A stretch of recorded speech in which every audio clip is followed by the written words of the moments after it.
Hey GH peeps, welcome back to my channel where we talk all things General Hospital. Today's late night review is for Hump Day. That's right guys, it's Wednesday, June 12th, 2024. I hope you guys had an amazing Wednesday. I had a pretty amazing Wednesday, a long Wednesday, but a good one just the same. How was GH for you guys? Any highs? Any lows? Any ooh? Yep, I had a whole bunch of that. Ooh, like Molly and TJ, like we didn't see that coming. Like we didn't see that coming. Then he gonna absolutely slip out that word loved. And I'm just going to tie this into a highlight that I seen the other day about Mr. Curtis going to go see Heather. Now, if we know Curtis, and some of us do, I have a feeling who he going to side with, right? And if he goes against Portia and Trina on this, ooh, I see Portia spending a lot of long nights at the hospital next to another distressed person. TJ, And I see maybe some possible liaisons happening in the, shower area or something like that. You know what I'm saying? Some hot action. And yes, guys, it'll be messy and it'll be soapy. And even make it even more soapy if Portia get pregnant by TJ. I said it. And will she tell Curtis it's his? Like she did to Taggart about Trina.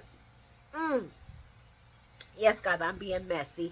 I'm going to talk about the rest of my highlights when I talk about the show. Please leave your highlights, comments, and reactions to today's show in the comment section. You guys know I love reading your highlights and your comments. But anywho, peeps, let's get to it, shall we? So we are at the Metro Court. And we got Cody and Sasha hanging out at the pool, which was comp, by the way. And I'm just still saying to myself, this is just so crazy that we had to bring Sasha financially all the way down just so that we could pair her with Cody. And it made me wonder, did Danny and Chris have a thing against strong, empowered women? Because it seemed like when they were running the helm, all the women lost their bite, shall we say, or their money, or their way of protecting themselves, and they had to all depend on a man to save them. I'm just feeling like I'm done with their work. Okay, I don't want to see any more weak women being weakened to make the man look good. Okay, we did not have to make Sasha broke just so that she can get with Cody. This would have worked with her having money, my opinion. Let's see. Sasha wants Cody to give Mac a chance. Hello. Let's do that. Let's wrap this story up because I'm about over Cody. I'm about over all of this. I think Mac deserves to be a dad, have his own bio kid. Mac has been a phenomenal father to Felicia's kids and everybody else's kids. It would be nice for him to have his own, and it's a boy too. So I can't wait. First of all, I can't wait to see handsome Mac back. But let's just wrap this Cody situation up because, guys, this is a little long in the tooth and I don't really care for Cody anymore. I mean, I never really cared for Cody. But can we just wrap this up? Bzzz. Another thing is Gio was there with Jocelyn, and Jocelyn's giving Gio the rundown of everybody and all the things going on in Port Charles. And Gio does congratulate Sasha on her cooking. Guys, I'm okay. So first of all, the girl broke. Now she a chef for the Quartermains. Just so she can be with Cody. Just so she can be with Cody. That is not new. That is not juicy. That is sad. Okay? A woman does not need to be torn down to be with a man. She can have more money than him. Most men don't need. A man should not be intimidated by the money the woman makes. But I'm gonna digress. I'm gonna leave it alone. Jason shows up and Carly's freaking out talking about, did you get my message in my mini texts? And I'm just gonna say this. I love the fact that Jason's like, y'all know what I mean.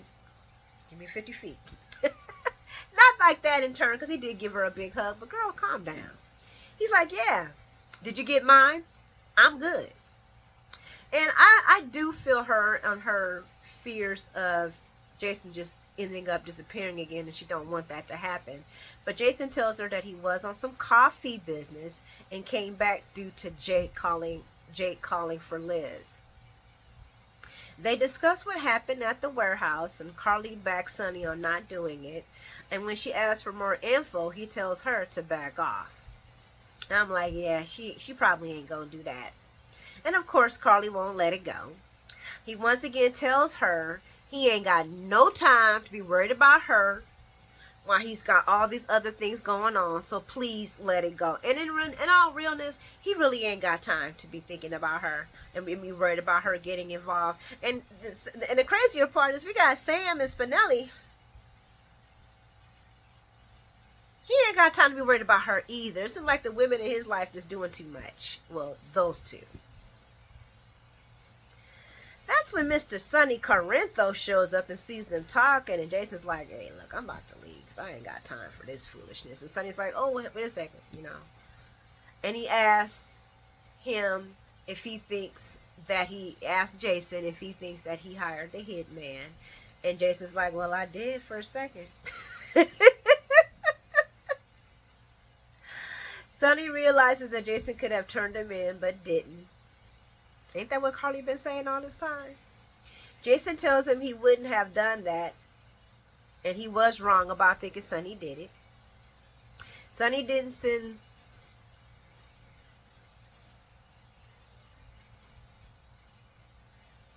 Sonny is glad that Jason believes him. And I'm like, Sonny just misses his bro, man. And he even puts it. Part of him wants to trust Jason, but he can't. He really just wants to get past this. And I'm wondering, when are they going to bring Sonny into the fold? Not Carly, because Carly needs to stay out there. She's a mom. She needs to stay out there. But when is Jason going to bring...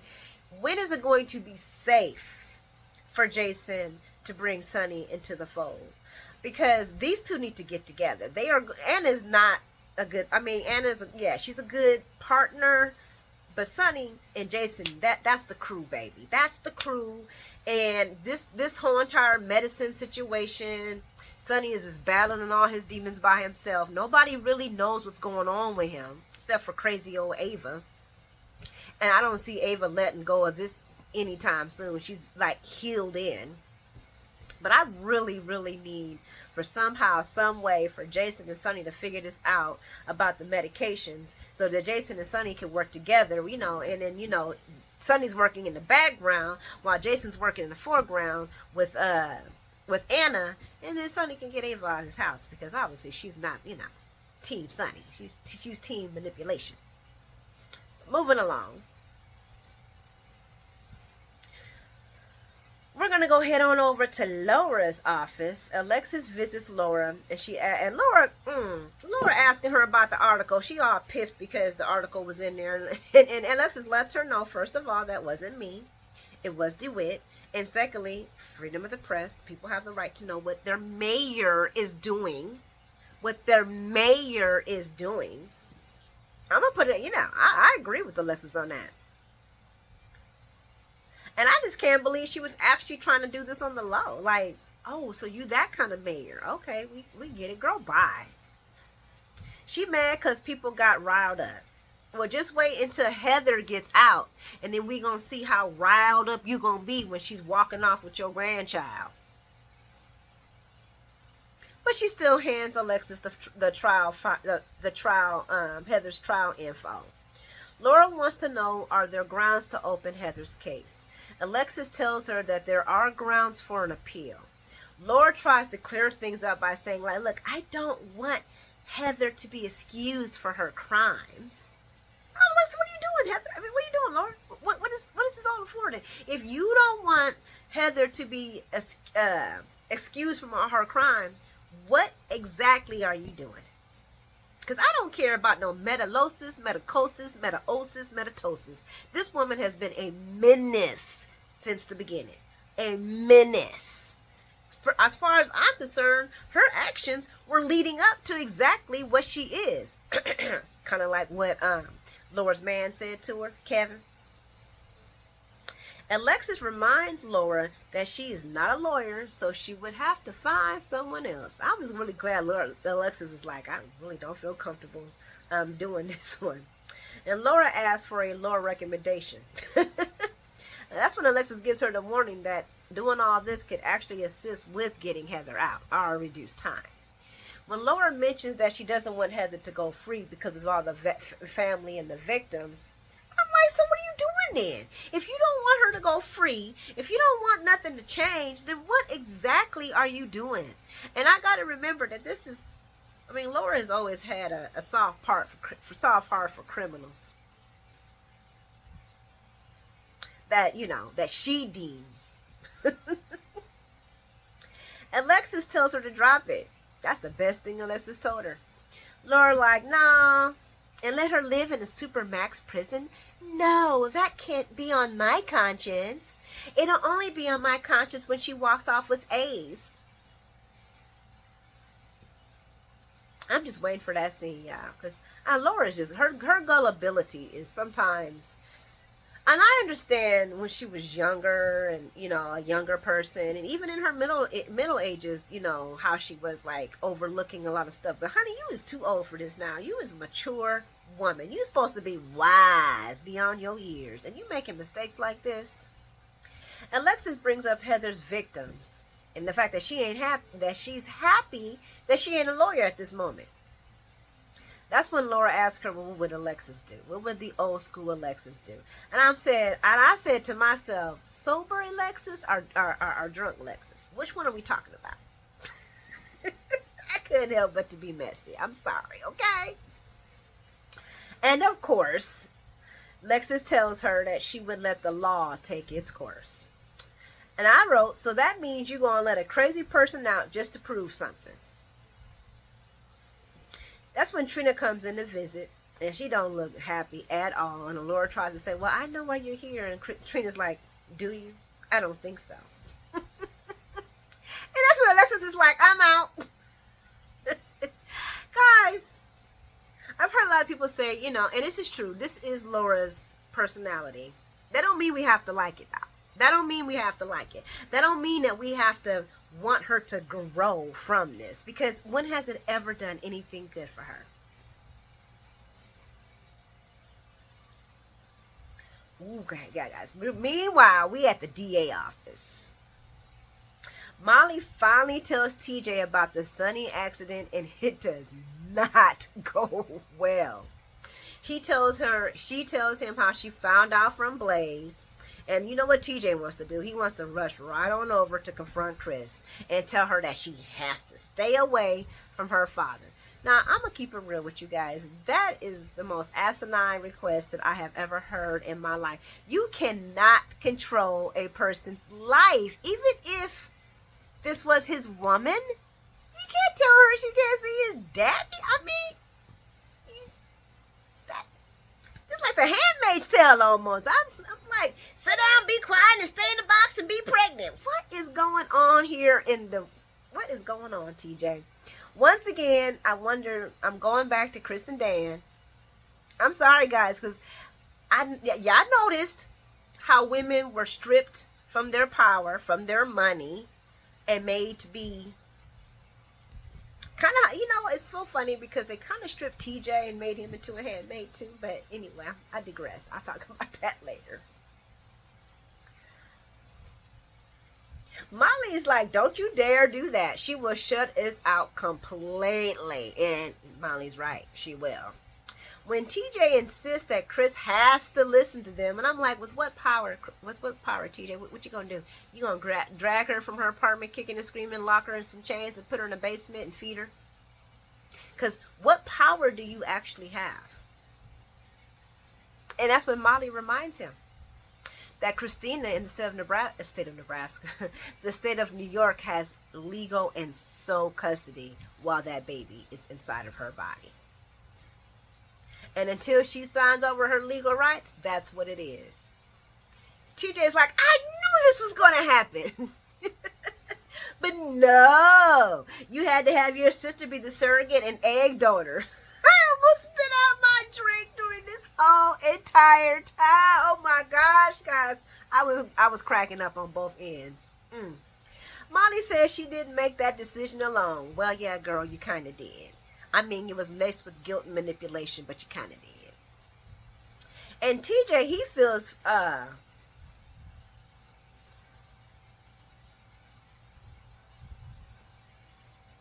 and TJ feels that they went against sound judgment, which they did. But when he says loved, you when he was referring to Molly, I almost choked again on laughter. And of course he clears it up, but it's already been said, TJ. You said past tense love. Molly caught that. She's a lawyer. She says he has a voice and don't play the victim. I was like, girl, all the times you broke down crying, I just want the baby to be related to me. I just want the baby to be biologically mine. I just can't wait this long for a baby.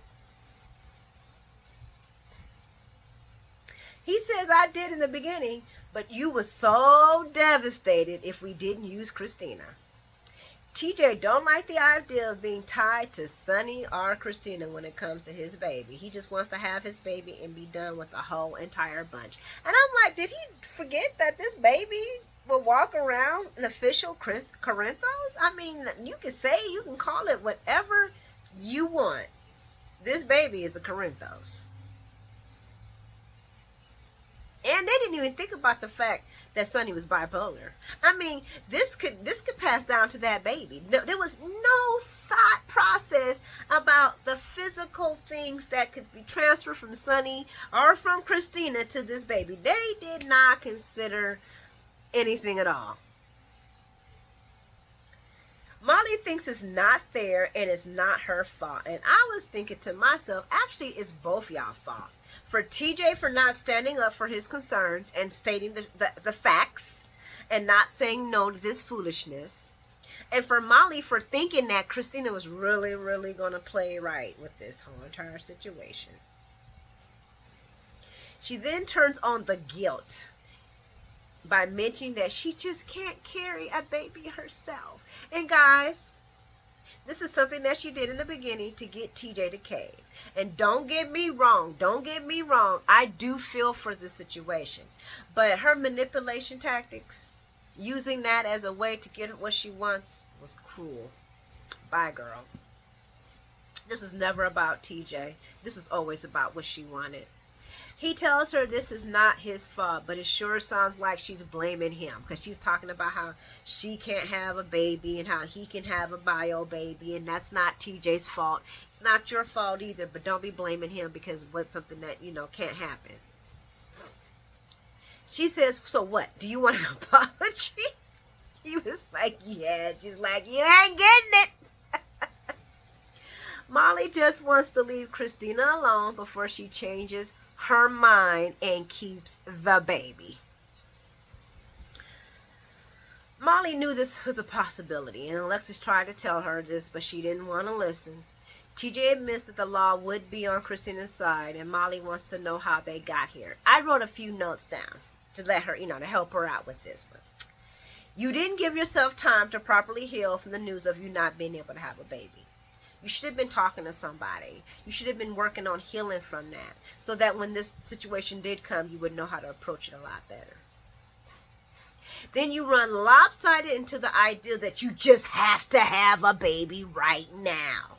Just right now. Even though you have a husband that's busy getting his doctoring thing, and you are just a beginning ADA. You didn't think nothing about it. You just had to have a baby right now. Then after the first surrogate loses the baby, you run even faster wanting another baby, not even considering how TJ felt when he lost this child.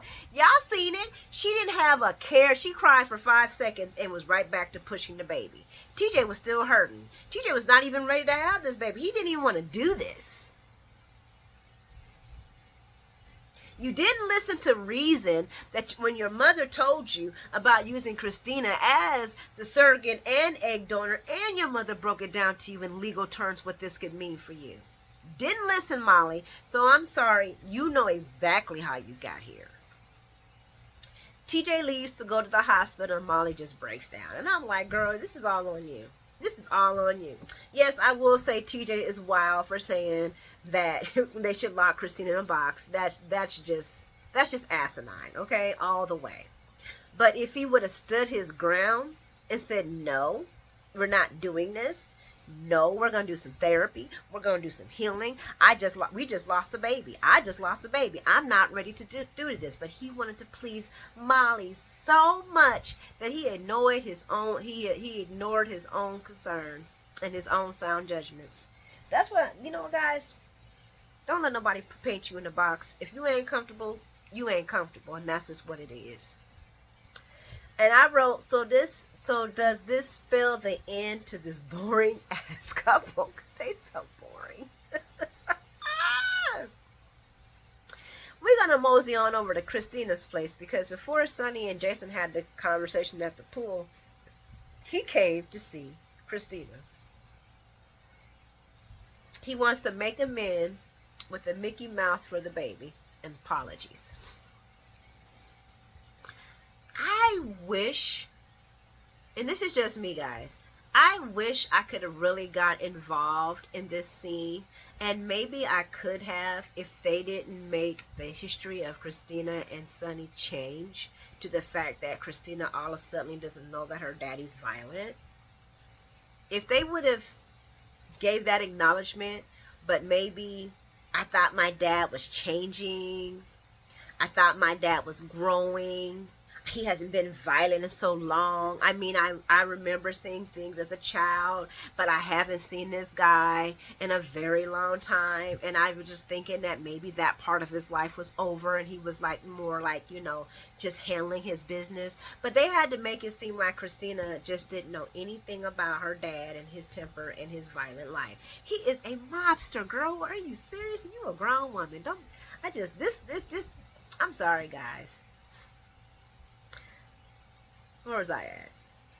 And I wrote he should be more worried about what Donna and Avery would think about him instead of what a grown woman would think about him that already knows his actions. The only people that really don't know what daddy does is Donna and Avery. That's the only people who don't know what they daddy really do. But when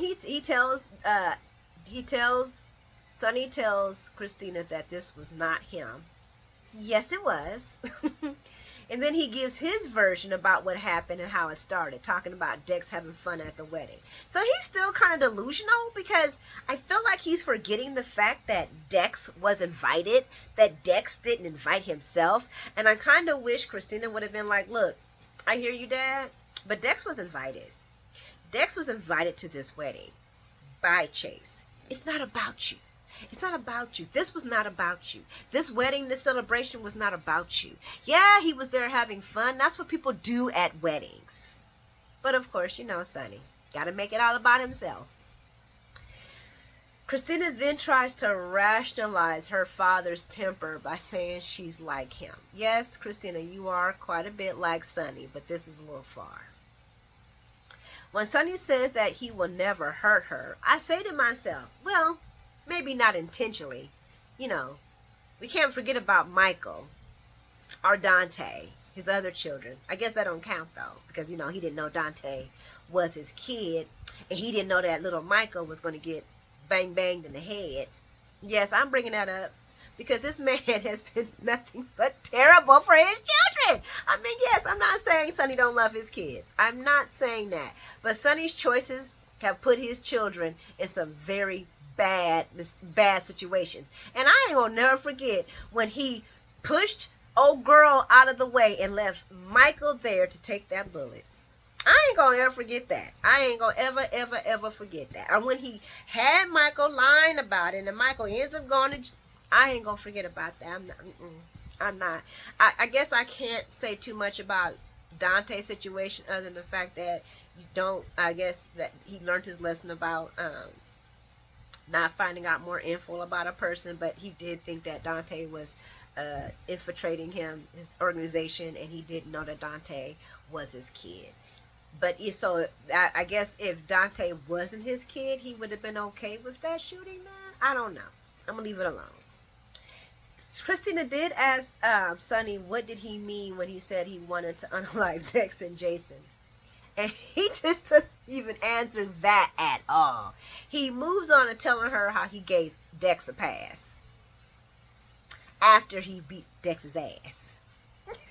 You see how I rhymed that? And I wrote, guys, I'm sorry, but Sonny should be in jail, okay? He just run around here knocking people out, beating people down. This man should be in jail. I'm sorry. I just got to keep it real. They kind of make up, and he leaves.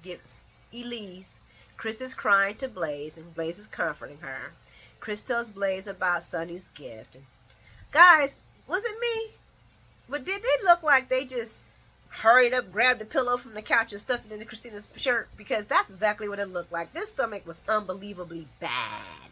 And all the stuff that they putting into this show, they could at least bought that girl a fake baby bump. It literally looked like the prop was like, prop people like, oh, here, grab this, put it in her belly. There you go. There you go. It was horrible. It was so horrible. Watching Blaze run on that pillow was horrible. What was even more horrible was hearing Blaze say, I wish the baby was ours. Girl, you can't even stand up to your mama. Worry about that first. Worry about getting your mama out of your personal life before you start trying to add more stuff to your personal life, okay? I wrote, good, go have one. Go have a kid. Just don't take, guys, I'm sorry. I don't care for the Davis girls. They are like the knockoff brand of Kardashians to me on this show. And I just have this sick feeling that Christina's going to keep this baby. Molly's going to be okay because TJ's going to have an affair with Portia. I'm just saying, I don't know. And TJ going to have to pay child support to this child when he was supposed to be his baby and his wife's baby in the first place. That was just... Ugh. But anyway, guys, I think that is it. Oh, yeah, I did write Curtis visiting Heather because I wanted to tie that into the whole entire TJ situation. And Portia being mad if Curtis takes Laura's side on this. And I'm sorry, guys. We know Curtis's track history. I would not be shocked if he did side with Laura against his wife. I would be more shocked if he didn't. But we will find out tomorrow. Thank you guys for hanging out with me. I hope I wasn't too harsh today on the characters. I just, I see some things coming together, some things falling apart. You know what I'm saying? But anyway, thanks for hanging out with me. Please hit that like and subscribe, and I will see you folks tomorrow.